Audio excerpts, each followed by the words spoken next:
नमस्कार दोस्तों, आप सभी का स्वागत है आपके अपने YouTube channel Ravi Shetty IQ GK पर। आज मैं आपके लिए 1000 जनरल साइंस के जो मोस्ट इंपॉर्टेंट क्वेश्चंस करवा रहा था उसका सेट 4 वीडियो लेकर आया हूं। मैं आपको हर सेट में मोस्ट इंपॉर्टेंट जनरल साइंस के क्वेश्चन करवा रहा हूं। फ्रेंड्स, ये क्वेश्चन इतने ज़्यादा इंपॉर्टेंट हैं, अगर आप किसी भी एग्जाम की तैयारी कर रहे हो ये वीडियो और इसके सभी पार्ट आपके एग्जाम के लिए काफ़ी ज़्यादा इंपॉर्टेंट रहेंगे। तो चलिए शुरू करते हैं फर्स्ट क्वेश्चन से।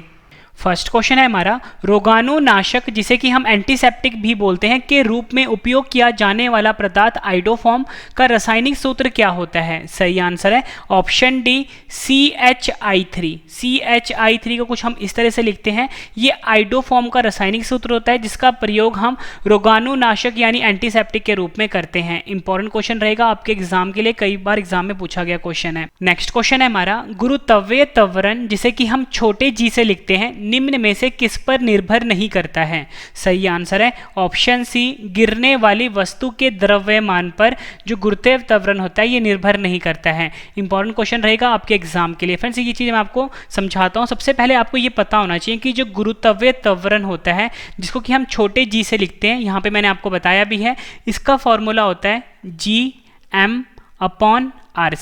ठीक है, यहाँ पे जो फ्रेंड्स छोटा जी है उसको हम गुरुत्वीय त्वरण बोलते हैं।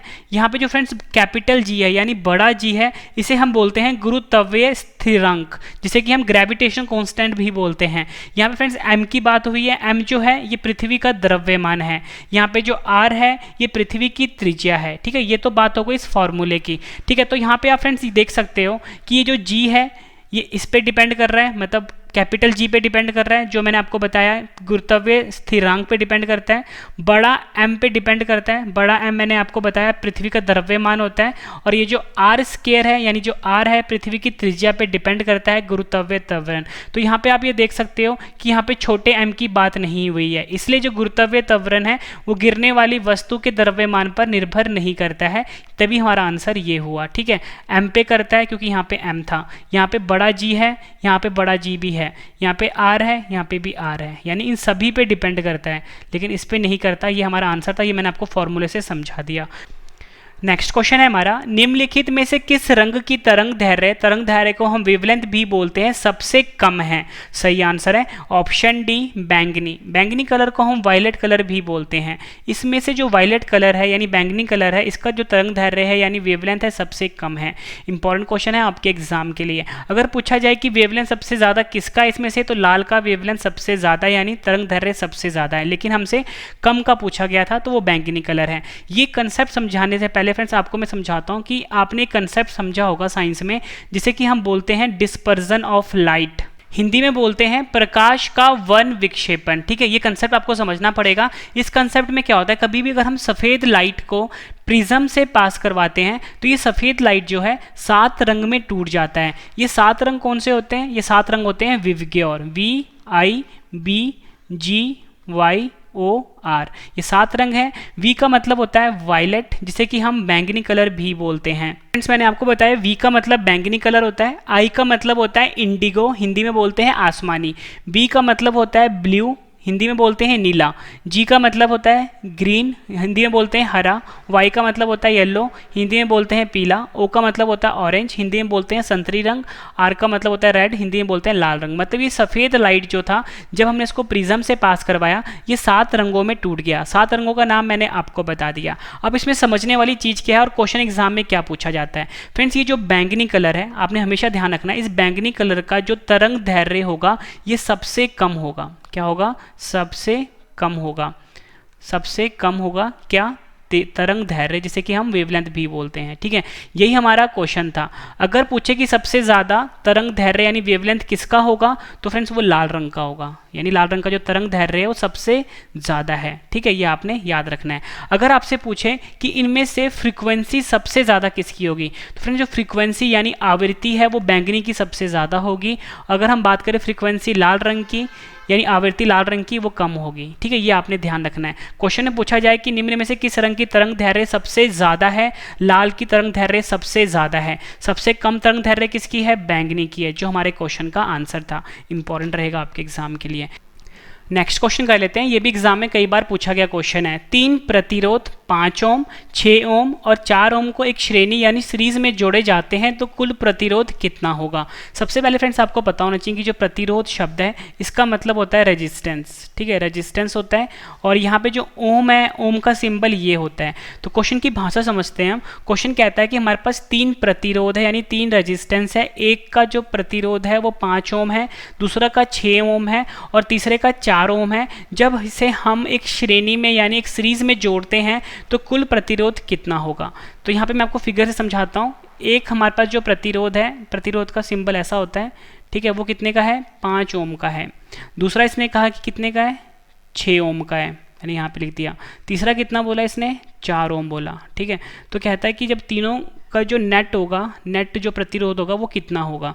तो फ्रेंड्स हमेशा आपने एक चीज़ ध्यान रखनी है, कभी भी अगर प्रतिरोध जो होता है, रेजिस्टेंस होता है, वो श्रेणी में जुड़े होते हैं तो उनको हमेशा आपने सिंपली जोड़ लेना है, ठीक है। यानी हमारी बात क्या हो रही है, रेजिस्टेंस यानी प्रतिरोध सीरीज में बात हो रही है तो आप इसको जोड़ लोगे। ये R1 था, ये R2 था, ये R3 था, तो ये हम इसको सिंपल जोड़ लेंगे, ठीक है। तो R1 कितना था, 5 था, R2 कितना था, 6 था, R3 कितना था, 4 था, यानी 6 + 4 कितना, 10, 5 15, यानी 15 ओम आ गया हमारे पास जब हम इसको एक श्रेणी में जोड़ देते हैं। तो फ्रेंड्स हमारा सही आंसर हुआ ऑप्शन सी, ये आपने याद रखना है, 15 ओम हमारा सही आंसर हुआ।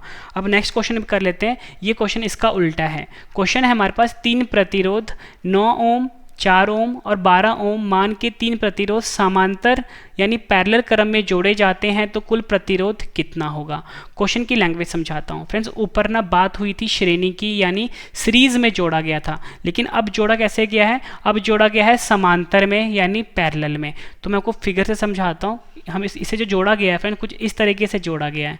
एक रेजिस्टेंस ऐसे जोड़ा गया है, जो दूसरा रेजिस्टेंस है उसको ऐसे जोड़ा गया है, तीसरा रेजिस्टेंस जो है उसको ऐसे जोड़ा गया है। तो अब पूछ रहा है कि बताओ कि जो अगर हम इसको इस तरह से जोड़ते हैं तो कुल प्रतिरोध का मान क्या होगा। देखो फ्रेंड्स, यहाँ पे मैं इसको लिखता हूँ R1, इसको लिखता हूँ R2, इसको लिखता हूँ R3। तो जो हमारा पहला रेजिस्टेंस है यानी पहला प्रतिरोध है वो कितना है, 9 ओम का है, मैंने यहाँ पे लिख दिया। दूसरा प्रतिरोध कितने का है, 4 ओम का, मैंने यहाँ पे 4 ओम लिख दिया। तीसरा प्रतिरोध कितना है, 12 ओम का, मैंने यहाँ 12 ओम लिख दिया। हमेशा आपने एक चीज़ ध्यान रखनी है, कभी भी अगर जो प्रतिरोध होगा उसे समांतर या पैरेलल में जोड़ेंगे तो उसका फॉर्मूला होता है, यहाँ पे लिख देता हूँ, 1/RP। RP का मतलब है रेजिस्टेंस इन पैरेलल, या बोल सकते हो हिंदी में समानांतर को जब भी हम प्रतिरोध को समांतर में जोड़ते हैं उसका फॉर्मूला होता है 1/R1 1/R2 + 1/R3, ठीक है।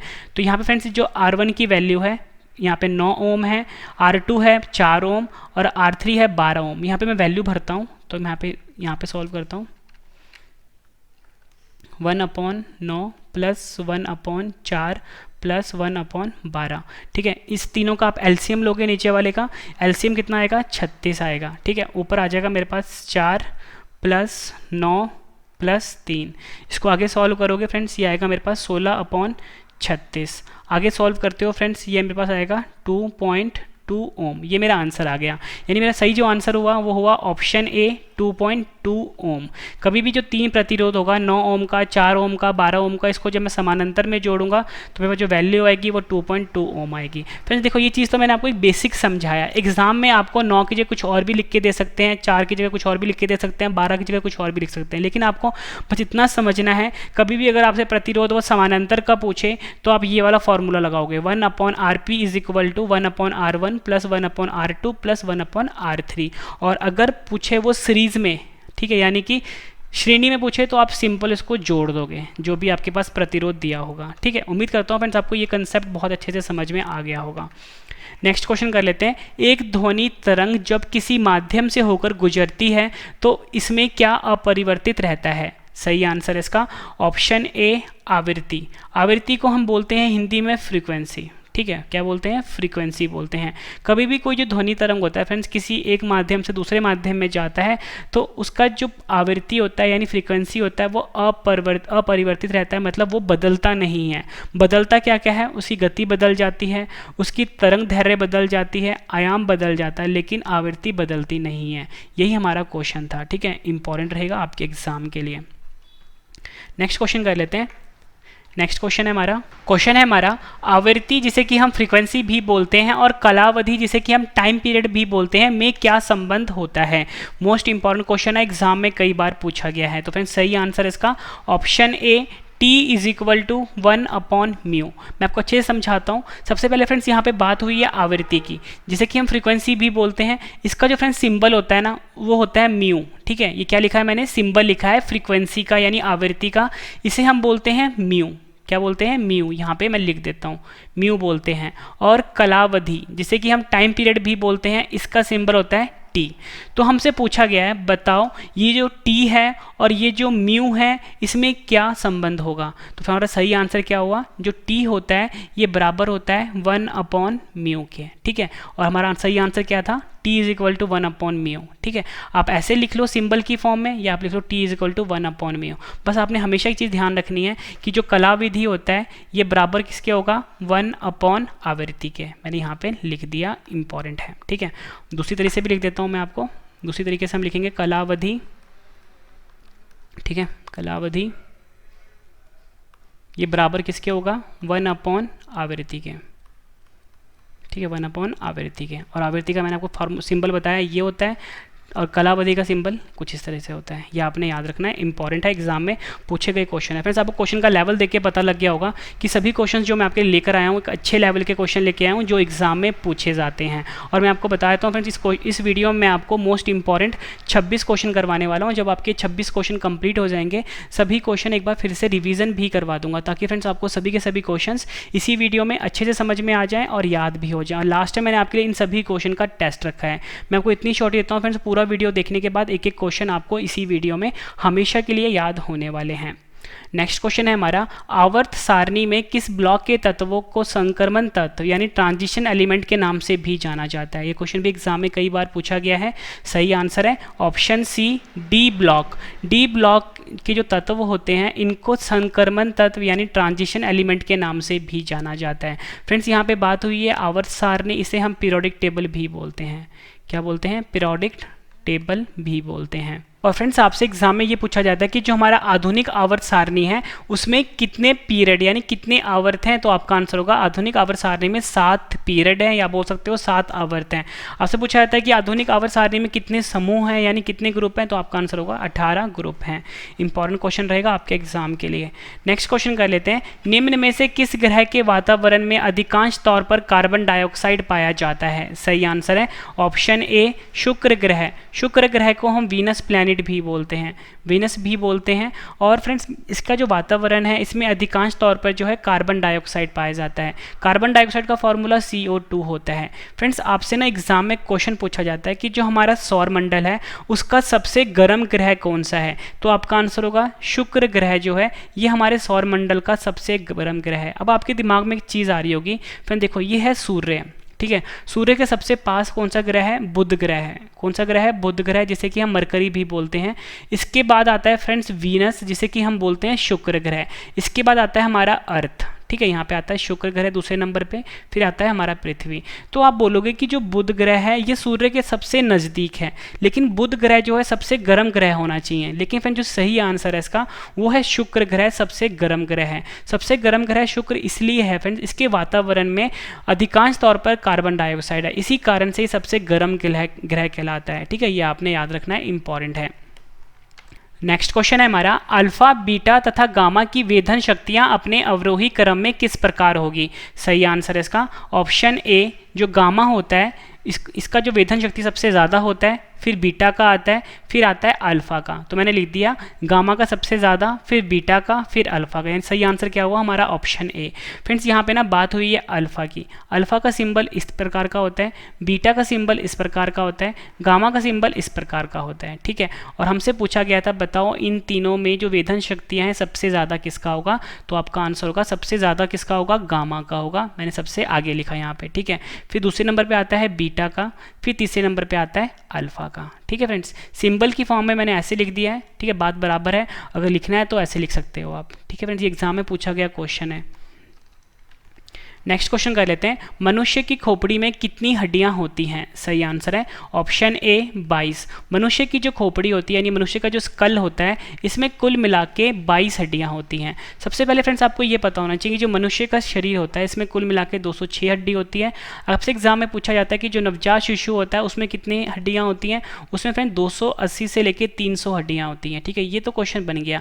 आपसे एग्जाम में क्वेश्चन और भी पूछा जाता है कि जो हड्डी होती है विज्ञान के किस क्षेत्र में हड्डियों का अध्ययन किया जाता है, तो आपका आंसर होगा, आपका सही आंसर होगा जो ऑस्टियोलॉजी होता है, ये विज्ञान के क्षेत्र में हड्डियों का अध्ययन कहलाया जाता है। और मनुष्य की जो खोपड़ी होती है उसमें कुल मिला के 22 हड्डियां होती हैं। नेक्स्ट क्वेश्चन कर लेते हैं, मछली के यकृत में प्रचुर मात्रा में कौन सा विटामिन पाया जाता है? सही आंसर है ऑप्शन डी विटामिन डी। मछली का जो यकृत होता है उसमें जो सबसे ज़्यादा विटामिन पाया जाता है विटामिन डी पाया जाता है। ये एग्जाम में पूछा गया क्वेश्चन है। फ्रेंड्स यहाँ पे बात हुई है विटामिन डी की। आपसे एग्जाम में ना विटामिन डी का जो रासायनिक नाम है वो पूछा जाता है। तो फ्रेंड्स विटामिन डी का रासायनिक नाम होता है कैल्सीफेरोल, ये आपने याद रखना है। और ये मछली के यकृत में प्रचुर मात्रा में पाया जाता है।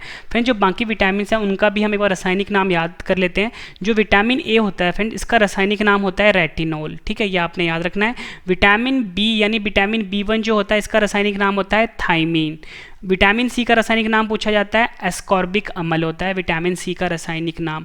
विटामिन डी का मैंने आपको बता दिया कैल्सीफेरोल होता है। विटामिन ई का पूछा जाता है टोकोफेरोल होता है, ये भी आपने याद रखना है। और विटामिन अगर के का पूछ लें तो फ्रेंड्स वो होता है फिलोक्विनोन, ये आपने याद रखना है। नेक्स्ट क्वेश्चन कर लेते हैं, निम्नलिखित में से मीथेन गैस उत्पादन करने वाला क्षेत्र कौन सा है? सही आंसर इसका ऑप्शन ए धान का खेत। धान का खेत जो होता है फ्रेंड्स ये काफ़ी ज़्यादा मात्रा में मीथेन गैस का उत्पादन करता है। फ्रेंड्स यहाँ पे ना बात हुई है मीथेन गैस की। आपसे एग्जाम में मीथेन का रासायनिक फार्मूला पूछा जाता है। फ्रेंड्स मीथेन का रासायनिक फार्मूला होता है CH4। ठीक है फ्रेंड्स, ये भी आपने याद रखना है।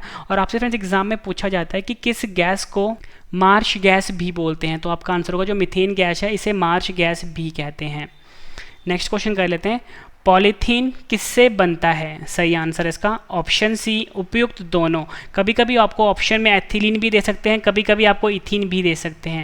यानी जो पॉलीथीन होता है, यानी जैसे लिफाफे भी बोलते हैं, प्लास्टिक के लिफाफे होते हैं, वो जो बना होता है वो एथिलीन से बना होता है और इथीन से बना होता है। ठीक है फ्रेंड्स, यहाँ पे ना बात हुई है पॉलीथीन की। मैंने आपको बताया एथिलीन का बना होता है या इथीन का बना होता है। आपसे ना इसका रासायनिक सूत्र पूछा जाता है यानी केमिकल फार्मूला पूछा जाता है। तो फ्रेंड्स का जो केमिकल फार्मूला होता है वो होता है CH2। ठीक है, ये आपने याद रखना है। ये किसका फॉर्मूला है? ये इथीन का फॉर्मूला है। नेक्स्ट क्वेश्चन है हमारा, निम्न में से किस उत्प्रेरक का उपयोग वनस्पति तेलों के हाइड्रोजनीकरण में किया जाता है? सही आंसर है ऑप्शन डी निक्कल। निक्कल का उपयोग हम उत्प्रेरक के रूप में करते हैं वनस्पति तेलों के हाइड्रोजनीकरण में। इंपॉर्टेंट क्वेश्चन रहेगा आपके एग्जाम के लिए। फ्रेंड्स यहाँ पे बात हुई है निक्कल की। निक्कल का जो फ्रेंड्स सिंबल होता है वो Ni होता है। और आपसे एग्जाम में ना निक्कल का जो परमाणु क्रमांक है पूछा जा सकता है। निक्कल का परमाणु क्रमांक 28 होता है, ये भी आपके लिए इंपॉर्टेंट है। फ्रेंड्स मैंने आपको बताया कि वनस्पति तेलों का जो हाइड्रोजनीकरण होता है यानी हाइड्रोजिनेशन होता है, इसमें हम निक्कल तत्व का प्रयोग करते हैं। अगर आपसे पूछा जाए किस गैस का प्रयोग करते हैं तो फ्रेंड्स आपका आंसर होगा हाइड्रोजन गैस का प्रयोग करते हैं। ठीक है, ये भी आपने याद रखना, एग्जाम में पूछा गया क्वेश्चन है। नेक्स्ट क्वेश्चन कर लेते हैं, सबसे निम्न किस्म का कोयला कौन सा होता है जिसमें कार्बन की मात्रा 50% से कम होती है? सही आंसर है सबसे निम्न क्वालिटी का जो कोयला होता है फ्रेंड्स उसे हम पीट कोयला बोलते हैं। इसमें जो फ्रेंड्स कार्बन की मात्रा होती है वो 50% से भी कम होती है।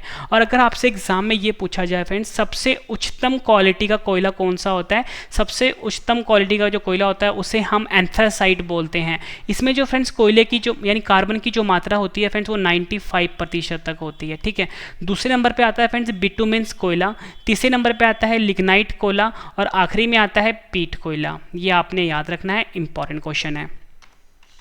नेक्स्ट क्वेश्चन करते हैं, किसी वस्तु पर लगने वाले गुरुत्वाकर्षण बल को क्या कहते हैं? सही आंसर इसका ऑप्शन सी उपयुक्त दोनों।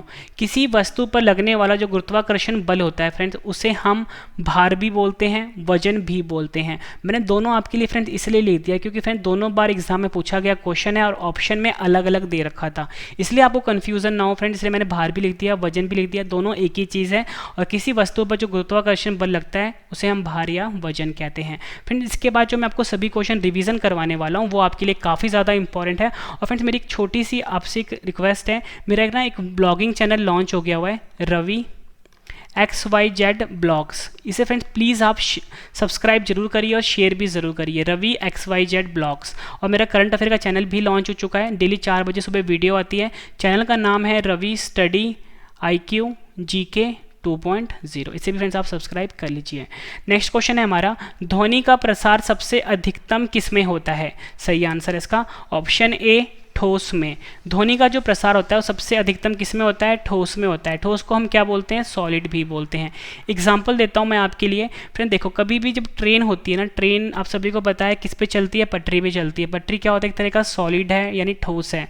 जब ट्रेन काफ़ी दूर होती है ना, आप देखते हो कभी भी इस पर जब कान लगाओगे, जब भी ट्रेन आने वाली होगी आपको बहुत पहले पता लग जाएगा, क्योंकि फ्रेंड्स ये जो ध्वनि होता है ना, ये सबसे तेज जो मतलब चलता है, प्रसार करता है, वो ठोस में करता है। ये आपने याद रखना है। नेक्स्ट क्वेश्चन करते हैं, किसी तत्व का इलेक्ट्रॉनिक विन्यास 285 है, उस तत्व का नाम क्या होगा? सही आंसर है इसका ऑप्शन ए, फास्फोरस। कैसे होगा मैं आपको समझाता हूँ। देखो फ्रेंड्स, यहाँ पे हमारे पास कोई तत्व है, उसका जो इलेक्ट्रॉनिक विन्यास है वो दे रखा है। सबसे पहले फ्रेंड्स क्या करोगे, इसको आप जोड़ोगे, जो इलेक्ट्रॉनिक विन्यास है, तो कितना आएगा फ्रेंड्स? ये आएगा 15। यानी कि फ्रेंड्स 15 से हमें क्या पता लगा कि जो हमारे पास तत्व है उसमें कितने प्रोटॉन है? उसमें 15 प्रोटॉन है। यानी 15 प्रोटॉन हुए, मतलब उसका परमाणु क्रमांक कितना हुआ? 15 हुआ, क्योंकि जितना प्रोटॉन होता है वही उसका परमाणु क्रमांक होता है। तो फ्रेंड्स आपको ये पता होगा कि जो 15 परमाणु क्रमांक है वो फास्फोरस का होता है। मैं फ्रेंड्स आपको ना 1 से लेके जो 20 तक होते हैं, एक बार आपको मैं रिवाइज करवा देता हूँ। जो परमाणु, जिसका परमाणु क्रमांक 1 होता है तत्व का, वो हाइड्रोजन होता है। नंबर 2 पे हीलियम आता है, जिसका परमाणु क्रमांक 2 होता है। नंबर 3 पे लिथियम आता है। नंबर 4 पे बेरिलियम आता है। नंबर 5 पे बोरोन आता है। नंबर 6 पे कार्बन आता है। नंबर 7 पे नाइट्रोजन आता है। नंबर 8 पे ऑक्सीजन आता है। उसके बाद फ्रेंड्स नंबर 9 पे फ्लोरीन आता है। नंबर 10 पे नियोन आता है। नंबर 11 पे सोडियम आता है। सोडियम का जो परमाणु क्रमांक है वो 11 है। फिर 12वें पे आता है मैग्नीशियम। 13वें पे आता है एल्यूमिनियम। 14वें पे आता है सिलिकॉन। 15वें पे आता है फास्फोरस, जो कि हमारा क्वेश्चन भी था। ठीक है। उसके बाद 16वें पे आता है सल्फर। 17वें पे आता है क्लोरीन। 18वें पे आता है आर्गन। 19वें पे आता है पोटेशियम। 20वें पे आता है कैल्शियम। मतलब फ्रेंड्स आपको ये 20 तत्व और इनका जो परमाणु क्रमांक है जो मैंने यहाँ पे लिखा है, ये आपको याद होने चाहिए। ठीक है फ्रेंड्स, इंपॉर्टेंट क्वेश्चन है, एग्जाम में पूछा गया है। नेक्स्ट क्वेश्चन कर लेते हैं, मोस्ट इंपॉर्टेंट न्यूमेरिकल है। कार्बन का परमाणु द्रव्यमान 12 है, कार्बन के 24 ग्राम में अणुओं की संख्या क्या होगी? सही आंसर है इसका ऑप्शन सी, 2। फ्रेंड्स ये मोस्ट इंपॉर्टेंट न्यूमेरिकल है। अब मैं आपको समझाता हूँ कि ये 2 कैसे आया। फ्रेंड्स मैंने यहाँ पे आपके लिए एक फार्मूला लिखा है, मोस्ट इंपॉर्टेंट फार्मूला, इसे आप याद कर लो। इस पे एग्जाम में अक्सर क्वेश्चन पूछे जाते हैं। कभी भी अगर आपसे एग्जाम में ये पूछा जाए कि अणुओं की संख्या ज्ञात करो, तो आपका फार्मूला होगा दिया गया द्रव्यमान ग्राम में अपॉन परमाणु द्रव्यमान। तो फ्रेंड्स यहाँ पे आप ये देखो कि हमें क्वेश्चन में क्या देखा था, कार्बन का जो परमाणु द्रव्यमान है वो कितना है? 12 है। कार्बन के 24 ग्राम में अणुओं की संख्या ज्ञात करें। तो यानी कि हमारे पास जो दिया गया द्रव्यमान ग्राम में कितना दे रखा है? 24 दे रखा है। और कार्बन का जो परमाणु द्रव्यमान होता है यानी मास नंबर होता है वो कितना होता है? 12 होता है। तो मैंने यहाँ पे 12 लिख दिया। जब आप 24 को 12 से डिवाइड करोगे तो फ्रेंड्स आपका 2 आएगा। तो यानी कि हमारे पास अणुओं की संख्या कितनी आ गई कार्बन में? 2 आ गई। ये मेरा आंसर आ गया। इंपॉर्टेंट क्वेश्चन है। नेक्स्ट क्वेश्चन कर लेते हैं, निम्न में से विषम चुने। तो फ्रेंड्स हमारे पास 4 ऑप्शंस हैं, इसमें से हमें पता करना है कि इसमें से विषम कौन है, मतलब इन चारों में से अलग कौन है। तो सही आंसर है इसका ऑप्शन डी, हीरा। फिर देखो, सोना, चांदी और प्लेटिनम। सोना, चांदी, प्लेटिनम जो है फ्रेंड्स ये धातु हैं। क्या है? धातु है। वैसे फ्रेंड्स जो हीरा है ये अधातु है, इसलिए फ्रेंड्स ये इन तीनों से अलग हुआ। और हमारा सही आंसर क्या आ गया? ऑप्शन डी, हीरा। ये आपने याद रखना है, इंपॉर्टेंट क्वेश्चन है। और फ्रेंड्स आपसे ना एग्जाम में जो सोना है, चांदी है और प्लेटिनम है, इनका जो परमाणु क्रमांक है और इनका जो सिंबल है वो पूछा जाता है एग्जाम में। तो मैं आपको बता देता हूँ फ्रेंड्स, जो सोना होता है इसे हम गोल्ड भी बोलते हैं, और इसका जो सिंबल होता है फ्रेंड्स वो होता है AU। और गोल्ड यानी सोना का जो परमाणु क्रमांक होता है वो 79 होता है। वही फ्रेंड्स अगर हम बात करें चांदी की, चांदी को हम सिल्वर भी बोलते हैं। चांदी का जो फ्रेंड्स सिंबल होता है वो AG होता है, और इसका जो परमाणु क्रमांक होता है वो 47 होता है। वहीं अगर हम बात करें प्लेटिनम की, प्लेटिनम का जो सिंबल होता है PT होता है, और इसका जो परमाणु क्रमांक है वो 78 होता है। ठीक है, यह आपने याद रखना है। नेक्स्ट क्वेश्चन कर लेते हैं, शरीर में लगी चोट की मरम्मत के लिए किस प्रकार के सेल विभाजन का प्रयोग होता है? सही आंसर है ऑप्शन सी, उपयुक्त दोनों। समसूत्रण, हिंदी में हम बोलते हैं समसूत्रण, इंग्लिश में हम बोलते हैं माइटोसिस। तो आपने दोनों शब्द याद रखने हैं। शरीर में लगी चोट की मरम्मत करने के लिए जो सेल का विभाजन होता है उसे हम समसूत्रण बोलते हैं या माइटोसिस बोलते हैं। ये क्वेश्चन भी एग्जाम में कई बार पूछा गया है। फ्रेंड्स, अगर आपको मेरा पढ़ाया हुआ पसंद आ रहा है, कंटेंट पसंद आ रहा है, वीडियो को लाइक जरूर करिएगा, कम से कम 10 फ्रेंड के साथ शेयर भी जरूर करिएगा। मैं आपको बिल्कुल नॉन स्टॉप पढ़ा रहा हूँ, एक सेकंड भी आपका वेस्ट किए बिना। नेक्स्ट क्वेश्चन है हमारा, आयोडीन की कमी से कौन सा रोग होता है? सही आंसर है इसका ऑप्शन डी, उपयुक्त सभी। गंडमाला, घेंगा रोग और इंग्लिश में हम बोलते हैं गॉइटर। फ्रेंड्स, ये तीनों बीमारी जो है ये तीनों बीमारी जो है एक ही है, ठीक है। हिंदी में हम गंडमाला और घेंगा रोग बोलते हैं, इंग्लिश में हम इसे गॉइटर रोग बोलते हैं। और ये जो बीमारी होती है फ्रेंड्स, ये आयोडीन की कमी से होती है। फ्रेंड्स, इस बीमारी में आप देखते हो कि जो लोगों की जो गर्दनें होती है फ्रेंड्स काफ़ी सूज जाती है, ठीक है। तो इस बीमारी को हम कहते हैं गॉइटर रोग या घेंगा रोग या गंडमाला कहते हैं, ये आपने याद रखना है। नेक्स्ट क्वेश्चन कर लेते हैं, HIV का पूर्ण रूप क्या होता है? सही आंसर है option A, human immuno deficiency virus. HIV का जो पूर्ण रूप होता है वो होता है ह्यूमन इम्यूनो डेफिशिएंसी वायरस, ये आपने याद रखना है। फ्रेंड देखो, जो एड्स बीमारी होती है ये आपने याद रखना है, एड्स बीमारी जो होती है ये HIV वायरस से ही होती है। तो आपसे एग्जाम में कभी क्वेश्चन पूछा जाता है कि जो एड्स बीमारी है वो किस वायरस से होती है, तो आपका आंसर होगा HIV वायरस से होती है, ठीक है। अगर आपसे एग्जाम में एड्स का फुल फॉर्म पूछा जाता है, एड्स का फुल फॉर्म होता है एक्वायर्ड इम्यूनो डेफिशिएंसी सिंड्रोम। फिर से बता देता हूँ, एक्वायर्ड इम्यूनो डेफिशिएंसी सिंड्रोम जो है एड्स का फुल फॉर्म है, और HIV का फुल फॉर्म होता है ह्यूमन इम्यूनो डेफिशिएंसी वायरस, ये आपने याद रखना है। नेक्स्ट क्वेश्चन कर लेते हैं, मानवों में नर युग्मक निम्न में से कौन से गुणसूत्र का वाहक होता है? सही आंसर इसका ऑप्शन ए, या तो X या Y गुणसूत्र का वाहक होता है नर युग्मक, यानी मेल यानी पुरुष। यहाँ पे पुरुषों की बात हो रही है। फिर देखो, आपको चीज़ हमेशा याद रखनी है, पुरुष यहाँ पे लिख देता हूँ, फिर होते हैं महिला, ठीक है। तो फ्रेंड जो पुरुष होते हैं इनमें जो फ्रेंड्स गुणसूत्र होते हैं वो पाए जाते हैं XY, ठीक है। तो यही हमारा आंसर था XY। वहीं अगर हम बात करें महिलाओं में, तो फ्रेंड्स महिलाओं में XX क्रोमोसोम पाए जाते हैं, या बोल सकते हो XX गुणसूत्र पाए जाते हैं। दोनों क्वेश्चन फ्रेंड्स एग्जाम में पूछे गए हैं, ठीक है।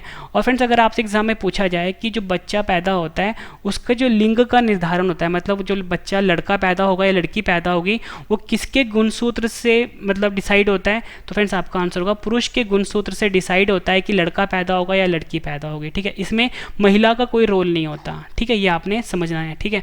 उसके फ्रेंड्स एग्जाम में पूछा जाता है कि मतलब जो इंसान होते हैं यानी ह्यूमंस होते हैं इनमें कितने गुणसूत्र पाए जाते हैं, तो आपका आंसर होगा 46 गुणसूत्र पाए जाते हैं, या आप बोल सकते हो 23 जोड़े गुणसूत्र पाए जाते हैं इंसानों में।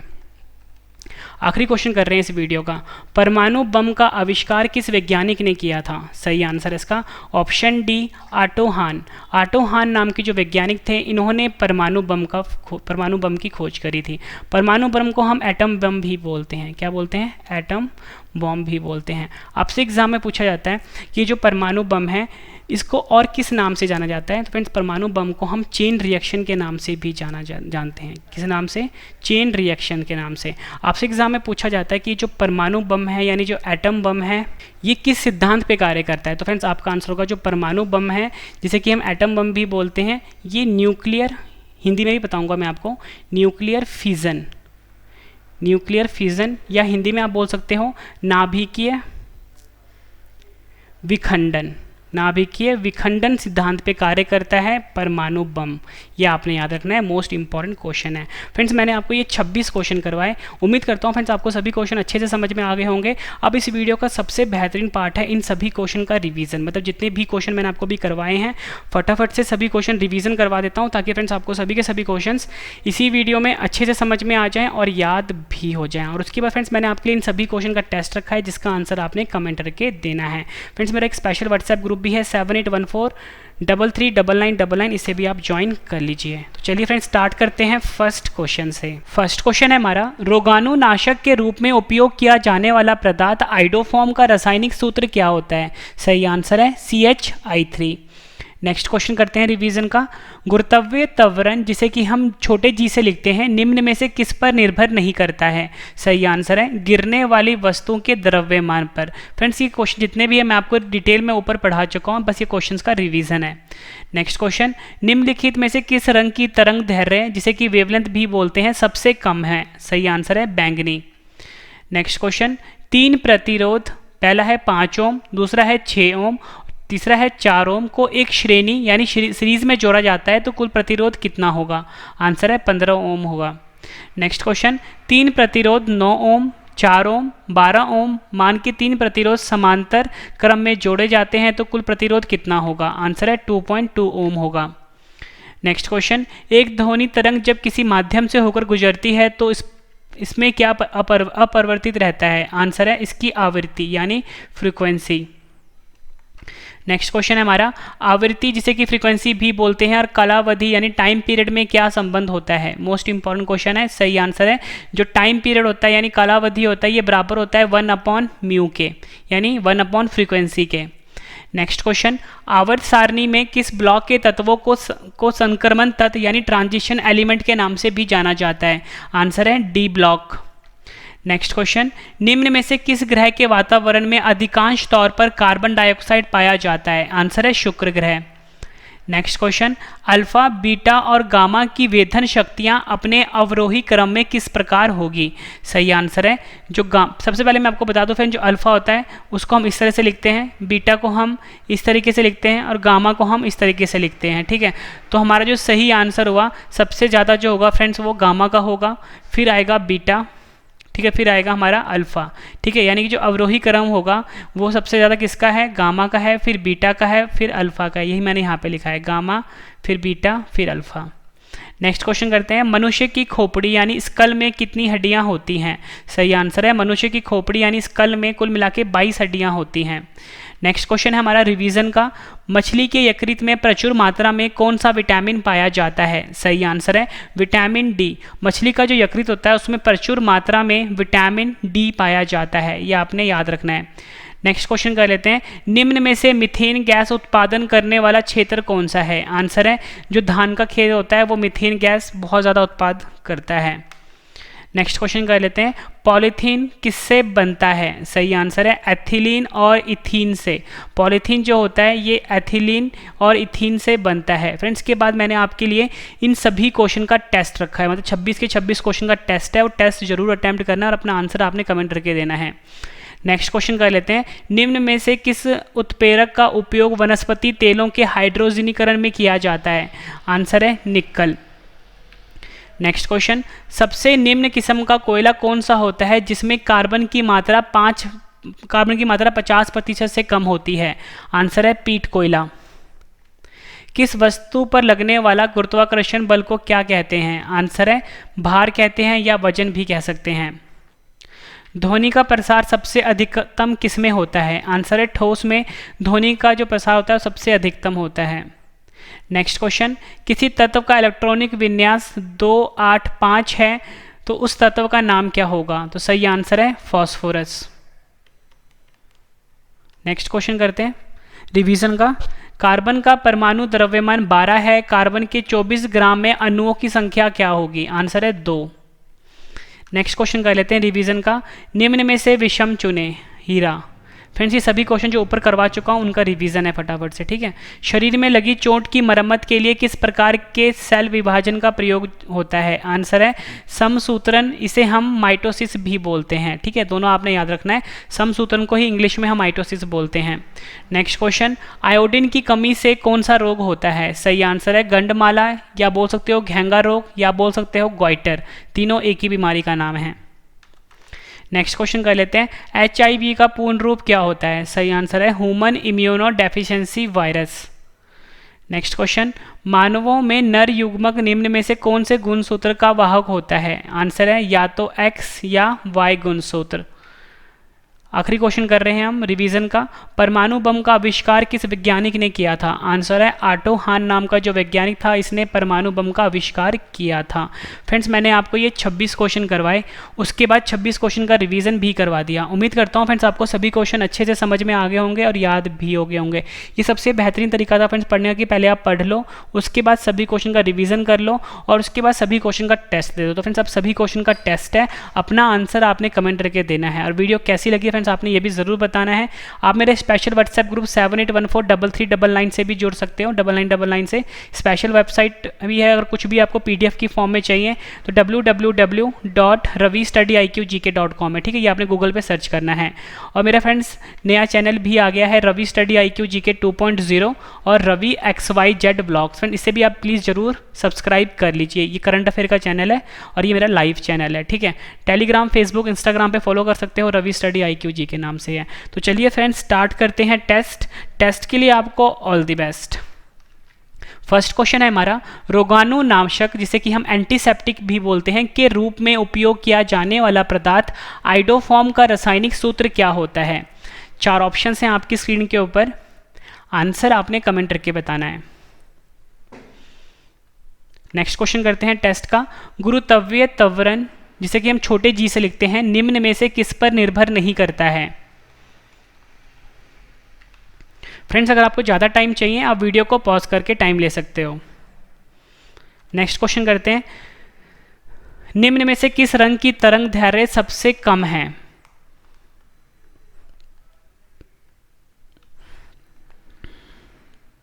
नेक्स्ट क्वेश्चन करते हैं, 3 प्रतिरोध, एक है 5 ओम, दूसरा है 6 ओम और तीसरा है 4 ओम को एक श्रेणी यानी सीरीज में जोड़ा जाता है तो कुल प्रतिरोध कितना होगा?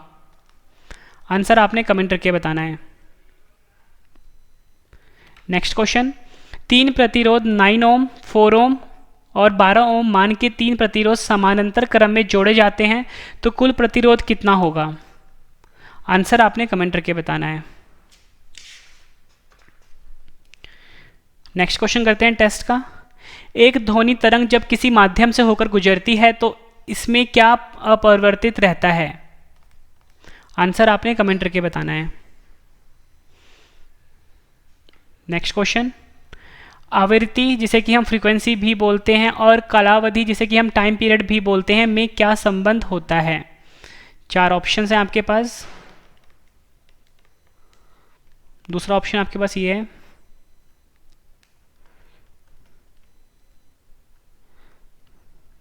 सही आंसर आपने कमेंट करके बताना है। नेक्स्ट क्वेश्चन, आवर्त सारणी में किस ब्लॉक के तत्वों को संक्रमण तत्व यानी ट्रांजिशन एलिमेंट के नाम से भी जाना जाता है? आंसर आपने कमेंट करके बताना है। नेक्स्ट क्वेश्चन है टेस्ट का, निम्न में से किस ग्रह के वातावरण में अधिकांश तौर पर कार्बन डाइऑक्साइड पाया जाता है? आंसर आपने कमेंट करके बताना है। नेक्स्ट क्वेश्चन, अल्फा, बीटा तथा गामा की वेधन शक्तियां अपने अवरोही क्रम में किस प्रकार होगी?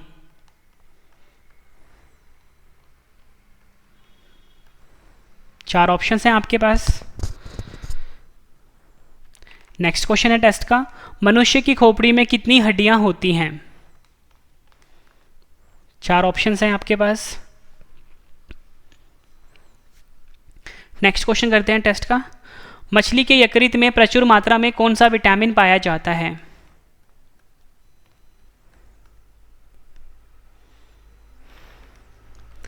नेक्स्ट क्वेश्चन करते हैं, निम्न में से मीथेन गैस उत्पादन करने वाला क्षेत्र कौन सा है?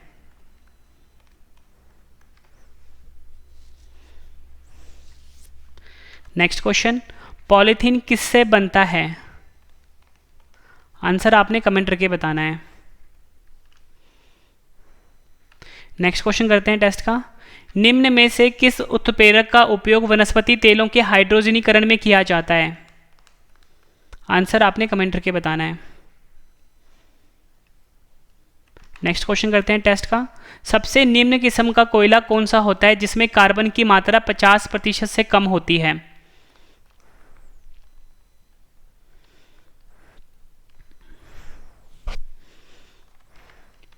किसी वस्तु पर लगने वाले गुरुत्वाकर्षण बल को क्या कहते हैं? 4 ऑप्शन हैं आपके पास।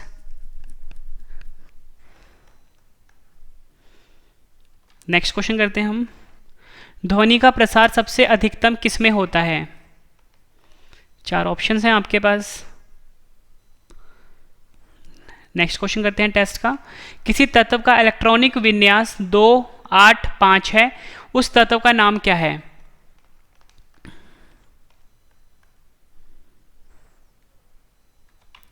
नेक्स्ट क्वेश्चन, कार्बन का परमाणु द्रव्यमान 12 है और कार्बन के 24 ग्राम में अणुओं की संख्या क्या होगी? आंसर आपने कमेंट करके बताना है। नेक्स्ट क्वेश्चन करते हैं टेस्ट का। निम्न में से विषम चुने। 4 ऑप्शंस हैं। नेक्स्ट क्वेश्चन है टेस्ट का। शरीर में लगी चोट की मरम्मत के लिए किस प्रकार के सेल विभाजन का प्रयोग होता है? आंसर आपने कमेंट करके बताना है। नेक्स्ट क्वेश्चन, आयोडीन की कमी से कौन सा रोग होता है?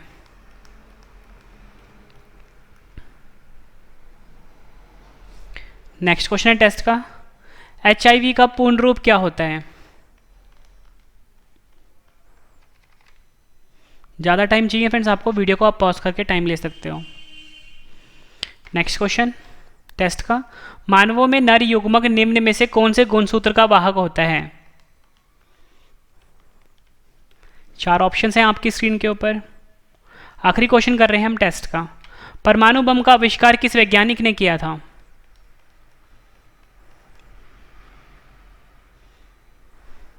फ्रेंड्स मैंने आपको ये 26 क्वेश्चन करवाए, उसके बाद 26 क्वेश्चन का रिवीजन भी करवा दिया और उसके बाद इन सभी 26 क्वेश्चन का टेस्ट भी ले लिया। बिल्कुल बेहतरीन तरीके से पढ़ाया मैंने आपको, पहले पढ़ा दिया, फिर रिवीजन करवा दिया, फिर टेस्ट दे दिया।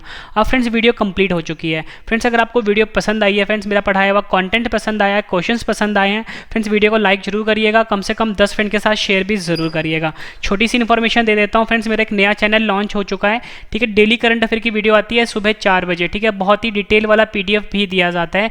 चैनल का नाम है Ravi study IQ GK 2.0। Ravi study IQ GK 2.0 जो है मेरा नया चैनल है करंट अफेयर का, इसे प्लीज सब्सक्राइब कर लीजिए। मेरा ब्लॉगिंग चैनल भी आ चुका है, ब्लॉगिंग चैनल का नाम है रवि XYZ ब्लॉग्स। इसे भी फ्रेंड्स आप प्लीज़ शेयर भी करिए, सब्सक्राइब भी करिए। फ्रेंड्स आपके सपोर्ट की बहुत ज़्यादा ज़रूरत है, ठीक है। तो प्लीज़ आप शेयर एंड सब्सक्राइब जरूर करिएगा। अगर आपको कुछ भी पढ़ना है फ्रेंड्स, मैं जो भी पढ़ाता हूँ आपको उसका कंटेंट तो बिल्कुल फ्री होता है आपके लिए, मतलब कोई आपके लिए पैसे नहीं है। मतलब कोई भी जैसे करंट अफेयर पढ़ा रहा हूँ या GK पढ़ा रहा हूँ, अगर आपने बाद में रिवीजन करना है तो फ्रेंड्स आप मेरे वेबसाइट पे आ सकते हो www.ravistudyIQgk.com। ये मेरे वेबसाइट का नाम है। और स्पेशल व्हाट्सएप ग्रुप है मेरा 7814339999, इसे भी आप ज्वाइन कर लीजिए। टेलीग्राम पे, फेसबुक पे, इंस्टाग्राम पे आप मुझे फॉलो कर सकते हो, रवि स्टडी IQ GK नाम से है। उम्मीद करता हूँ वीडियो आपको बहुत ज़्यादा अच्छी लगी होगी। तो फ्रेंड्स अब हम मिलते हैं नेक्स्ट वीडियो में, बाकी के पार्ट्स भी जल्दी आ जाएंगे, वो भी आप ज़रूर देख लेना। तो मिलते हैं नेक्स्ट वीडियो में। Thank you and wish you all the best.